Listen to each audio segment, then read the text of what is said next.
Assalamualaikum warahmatullahi wabarakatuh.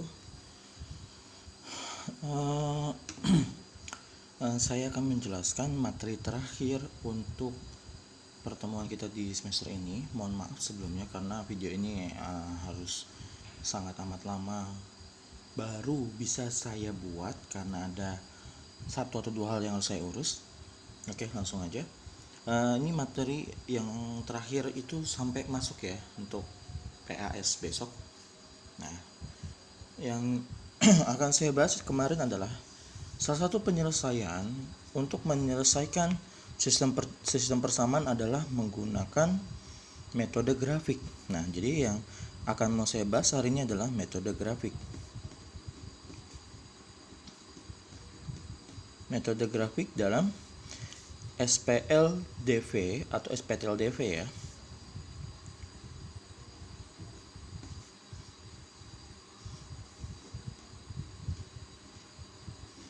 Maksudnya SPLDV sistem persamaan linear dua variabel dan sistem pertidaksamaan linear dua variabel.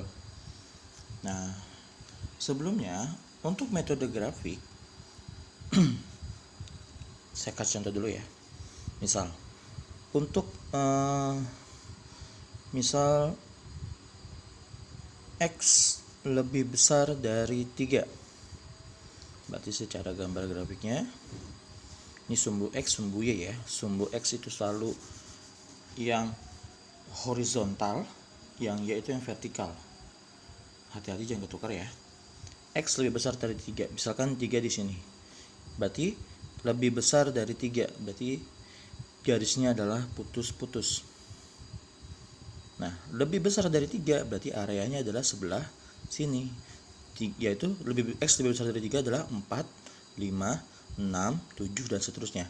Jadi yang di daerah sebelah sini kita arsir.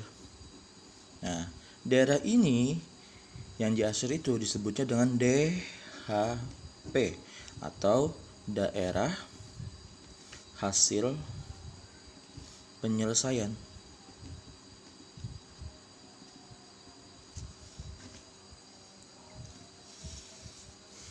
Nah, lalu gimana kalau misalkan X lebih jangan X, sekarang Y deh. Y lebih besar sama dengan jangan lebih besar, kurang dari sama dengan 2. Berarti kalau di gambarnya misalkan ini 2. Karena ada tanda sama dengan, garis yang kita buat tidak putus-putus alias sambung. Nah, garisnya seperti ini, terus kita arsir. Kenapa tidak putus-putus? Karena dengan kata sama dengan berarti 2 itu adalah salah satu hasil penyelesaian. 2, 3, kurang ya. Sorry, gambarnya salah.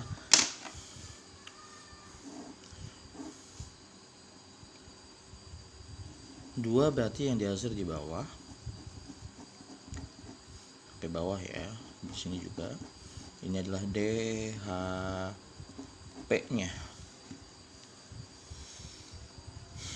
Nah, kurang dari 2, ini kan garisnya lurus. Kalau tidak sama dengan berarti garisnya putus-putus. Kenapa bisa gitu? Karena ada sama dengan mengartikan bahwa 2 pun termasuk hasil penyelesaiannya. 2, 1, 0, min 1 dan seterusnya. Yang ini penyelesaiannya adalah 4, 5, 6. 3 tidak termasuk, maka garisnya putus-putus. Oke.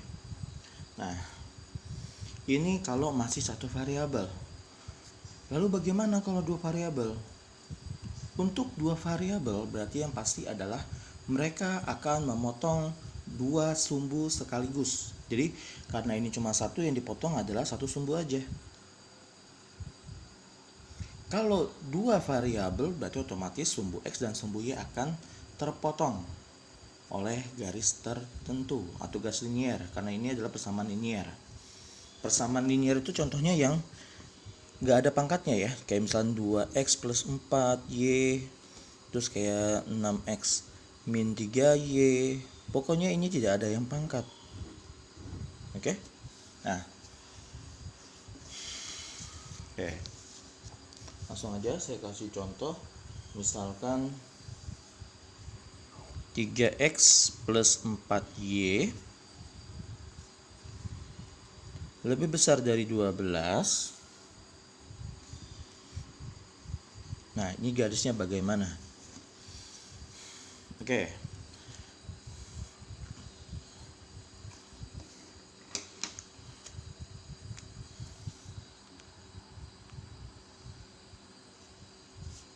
Tiga x plus 4y lebih besar dari 12.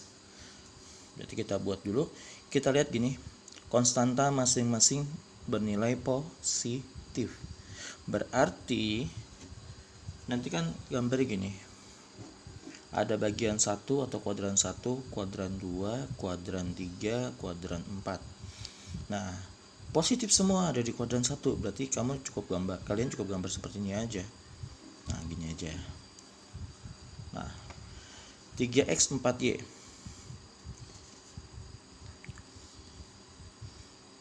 3x plus 4y.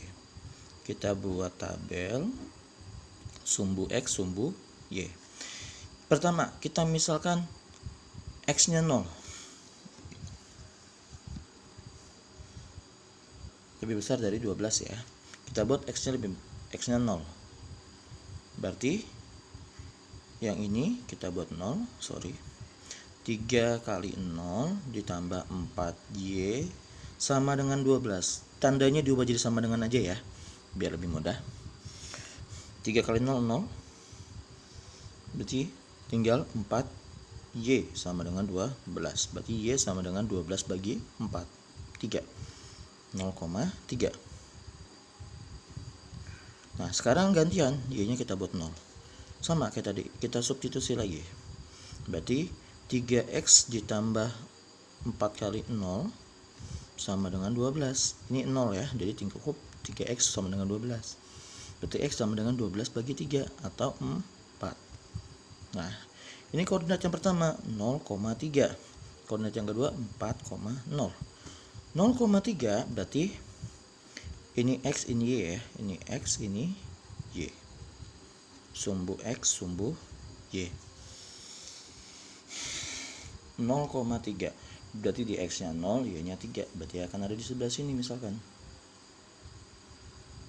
3. Yang ini 4,0. Berarti di sekitar sini ya. X-nya 4, y-nya 0.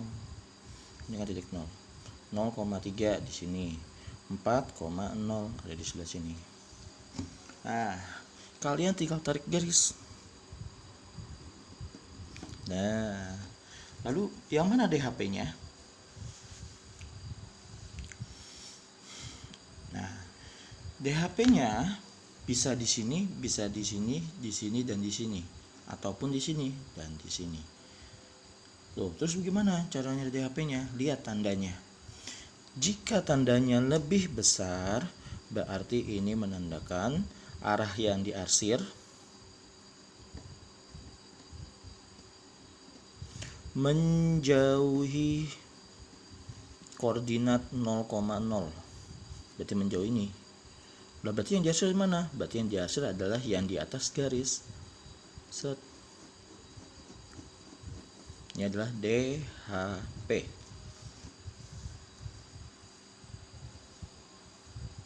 Berarti DHP-nya ada di atas ya. Jika tandanya negatif, berarti arah yang diarsir mendekati 0,0. Jadi kalau misalkan ini tandanya saya ganti 3x plus 4y kurang dari sama dengan 12, berarti gambar grafiknya ini sama ya, 3, 4, tarik garis. Nah, yang diarsir adalah yang di bawah, karena tanda kurang dari mengartikan mendekati. Karena kalau diarsir begini, nah tuh 0,0 mendekati kan, gitu. Sementara yang ini adalah menjauhi 0,0.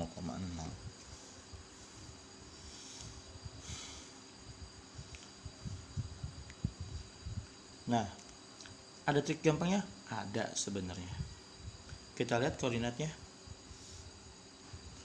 Konstanta X 3 itu akan tukeran posisi, yang nempel di Y. Nah 3 tuh. Yang ini pun sama, konstanta dari Y 4, makanya dia akan nempel di sumbu X sebesar 4. Jadi kayak switch gitu, tukeran. Tapi dengan syarat adalah konstantanya itu sudah hasil kali 3 kali 4 adalah 12 gitu. Nah ini baru contoh pembuatan grafiknya. Lalu bagaimana kalau misal kita dikasih gambar grafik, kalian menentukan persamaan atau pertidaksamaannya? Nah,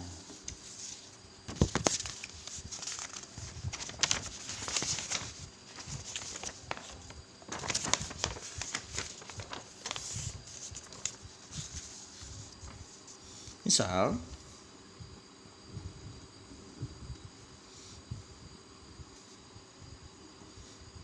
jangan deh, 6 sama 8.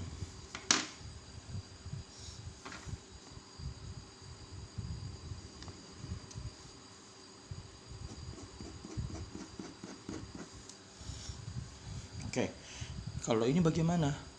Nah, kita lihat titiknya. Di sumbu Y itu ada 6.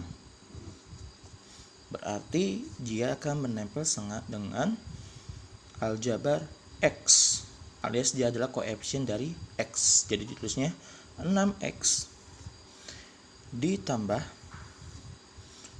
di sumbu X ada 8, berarti dia akan menjadi koefisien dari Y, berarti tinggal 8Y.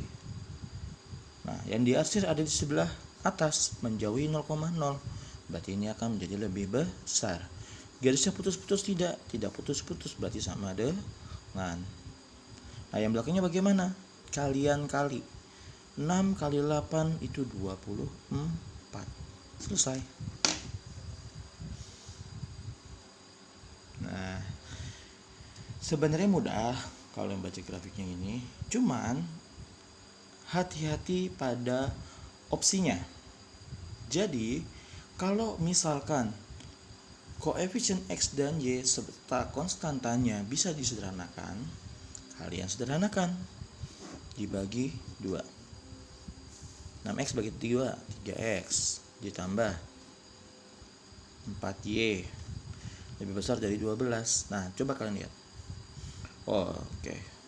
Nah ini adalah sudah dalam bentuk idealnya ya. Oke. Lalu gimana kalau misalkan bentuknya gini? Dan yang contoh yang tadi saya kasih itu sudah dalam keadaan bagus ya, 3X plus 4Y sama dengan 12, itu dalam bentuk sederhana. Lalu gimana kalau misalkan bentuknya seperti ini?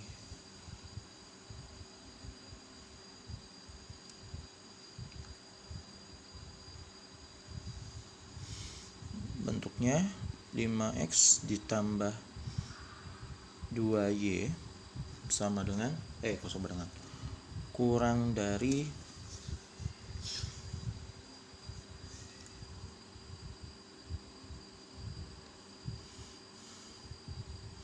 30, misalkan gini, 5X tambah 2Y kurang dari sama dengan 30. Nah coba kalian kali 5 kali 2 30, betul? Salah. Nah lalu berarti ini sudah dalam bentuk sederhana, penyederhanaan, berarti bukan pertidaksamaan aslinya. Kita ubah dulu. Misal kita kali 2, 5X kali 2 10X ditambah 4Y kurang dari 2 kali 3 60. Sudah sama? 10 kali 4 40, 60? Belum sama, berarti ini pun salah. Kita kali 3, 5X kali 3 15X, 2Y kali 3 6Y kurang dari 90. 15 kali 6 90, betul ya.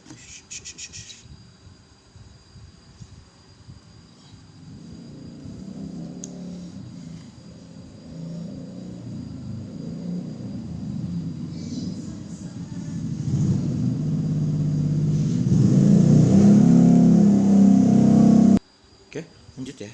Nah berarti bentuk pertidaksamaannya adalah ini ya, 15, 6, dan 90. Berarti kita tarik garis. Nempel sama X 15, berarti dia akan ada di Y 15. Nempel sama Y 6, berarti dia akan di sebelah sini. Tarik garis. Kurang dari sama dengan, berarti garisnya tidak putus-putus dan diarsir juga menuju 0,0. Ini adalah DHP-nya. Oke. Nah, lalu bagaimana kalau misalkan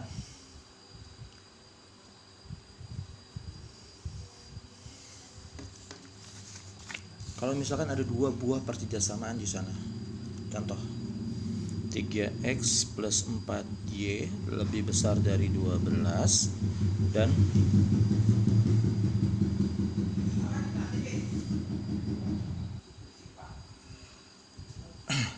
oke.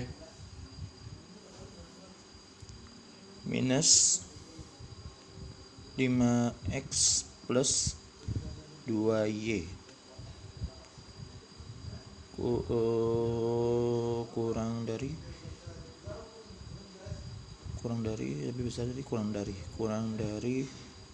min 10. Kalau kita hitung coba 3 kali 4 12, berarti sudah bagus ya. Min 5 kali 2 min 10, berarti sudah tepat. Nah, kita buat garisnya. Nah, triksnya kalau ada dua pertidasamaan, kalian arsirnya menggunakan pensil ya.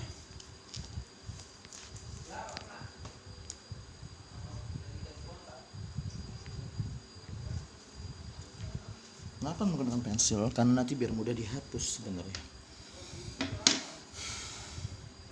Oke, kerjaan dulu 3 dan 4, berarti sumbu Y sumbu X. X berarti di sini 3. Y berarti ada di sini ntar 4. Tarik garis.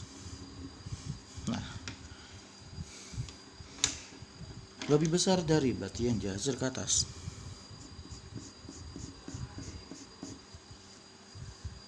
Terus min 5 sama 2, berarti nanti di sebelah sini min 5, di sebelah sini 2. Tarik garis juga. Kurang dari berarti mendekati ya. Berarti mendekati 0,0. Mendekati 0,0 berarti di sebelah sini ya.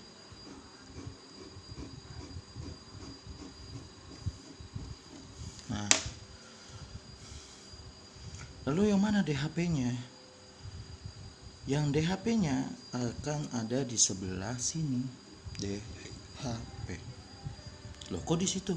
Karena di area sini itu terdapat arsiran dari pensil dan pulpen. Jadi yang paling banyak kena arsir itu yang DHP-nya. Oke, ini trik pertama ya, maksudnya cara satu. Ada cara lainnya? Ada. 3, 4, 2, min 5. Garis. Nah, trik yang kedua adalah kebalikannya yang diarsir. Jadi bukan patokan awal yang kita pakai, tapi patokan yang berbeda. Kebalikannya. Jadi kayak misalkan ini 3x plus 4y lebih besar, berarti kan harusnya diarsir dari atas, tapi yang kita arsir adalah sebaliknya, yang bawah. Terus pakai pensil satu lagi. Kan yang diarsir kurang dari ya, berarti harusnya ke sebelah sini, tapi kita balikan ke sebelah sini. Nah, area mana yang tidak kena arsir? Area sini, berarti di sini adalah DHP-nya. Ini cara kedua. Jadi ntar ada dua cara ya. Dua cara untuk mengetahui mana yang paling benar. Bisa diarsir, bisa pakai patokan awal, yaitu yang benar kita arsir, ataupun negasinya atau kebalikannya yang agak melawan aturan awal, dimana yang kita arsir adalah bukan DHP-nya gitu. Oke, ada tambahan sedikit dari saya. Jika ada tambahan persamaan seperti ini, X lebih besar dari 0, Y lebih besar dari 0, berarti daerah yang diarsir adalah yang sebelah sini atau kuadran 1. Lalu kalau X lebih besar dari 0, Y-nya kurang dari 0, berarti daerah yang diarsir adalah daerah yang ini, daerah 4. Untuk X kurang dari 0 tapi Y-nya lebih besar dari 0, berarti yang diarsir adalah area yang ini, area 2. Nah, terakhir, untuk X kurang dari 0 dan Y juga kurang dari 0, berarti daerah yang diarsir adalah yang sebelah sini, area 3. Itu semuanya negatif. Ini yang negatif hanya X-nya, ini Y-nya negatif, ini yang positif. Oke, karena ini juga bisa jadi penentuan nilainya.